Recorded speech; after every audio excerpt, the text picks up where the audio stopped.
Sandalwood ತಾರಾ ಜೋಡಿ ಯಶ್ ಮತ್ತು ರಾಧಿಕಾ ಪಂಡಿತ್ ಆರತಕ್ಷತೆ ಅದ್ಧೂರಿಯಾಗಿ ನೆರವೇರಿತು. ಬೆಂಗಳೂರಿನ ಅರಮನೆ ಮೈದಾನದ ತ್ರಿಪುರ ವಾಸಿನಿಯಲ್ಲಿ ನಡೆದ ಭರ್ಜರಿ ರಿಸೆಪ್ಷನ್ನಲ್ಲಿ ಸಿಎಂ ಸೇರಿ ಇಡೀ ಸಿನಿ ಗಣ್ಯರು ಭಾಗವಹಿಸಿದರು. ಇವತ್ತು ಅಭಿಮಾನಿ ಬಳಗಕ್ಕೆ ಮತ್ತೊಮ್ಮೆ ಆರತಕ್ಷತೆ ನಡೆಯಲಿದೆ.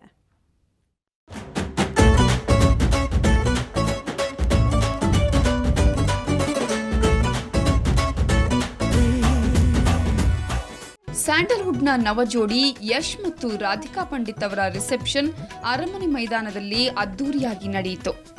ನೂತನ ದಂಪತಿ ಮಿರಿ ಮಿಂಚೋ ಬಟ್ಟೆ ಧರಿಸಿದ್ರು. ಜೊತೆಗೆ ಝಗಮಗಿಸುವ ದೀಪಾಲಂಕಾರ, ಗೋಲ್ಡನ್ ಮತ್ತು ಮಡ್ ಕಲರ್ ಮಿಶ್ರಿತ ಅರಮನೆ ಸೆಟ್ ಆಕರ್ಷಕವಾಗಿತ್ತು.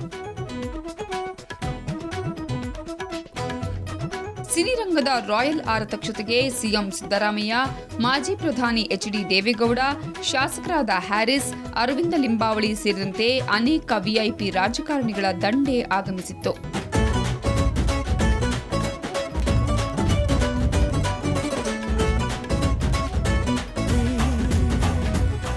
ಇನ್ನು ಆರತಕ್ಷತೆ ಕಾರ್ಯಕ್ರಮಕ್ಕೆ ಸ್ಯಾಂಡಲ್ವುಡ್ನ ತಾರಾಗಣವೇ ಆಗಮಿಸಿತ್ತು.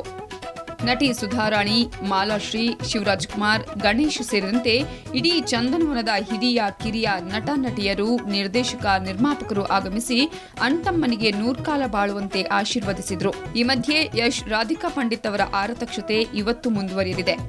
ತ್ರಿಪುರ ವಾಸಿನಿಯ ಇದೇ ಮಂಟಪದಲ್ಲಿ ರಾಜ್ಯಾದ್ಯಂತ ಇರೋ ಅಭಿಮಾನಿ ಬಳಗ ಹಾಗೂ ಸಿನಿಮಾ ಇಂಡಸ್ಟ್ರಿಯ ಕಟ್ಟಕಡೆಯ ಕಾರ್ಮಿಕನಿಗಾಗಿ ಈ ರಿಸೆಪ್ಷನ್ ಅನ್ನ ಆಯೋಜನೆ ಮಾಡಲಾಗಿದೆ. ಬೆಳಗ್ಗೆ 11 ಗಂಟೆಯಿಂದ ಸಂಜೆ 5 ಗಂಟೆಯವರೆಗೆ ನಡೆಯಲಿರುವ ಆರತಕ್ಷತೆಯಲ್ಲಿ ಯಶ್ ಮತ್ತು ರಾಧಿಕಾ ರಿಸೆಪ್ಷನ್ ಮಾಡಿಕೊಳ್ಳಲಿದ್ದಾರೆ. ಬೆಂಗಳೂರಿನಿಂದ ಕ್ಯಾಮರಾಮನ್ ಲೋಕಿ ಜೊತೆಗೆ ರೇವನ್ ಪಿ ಜೇವೂರ್, ಸುವರ್ಣ ನ್ಯೂಸ್.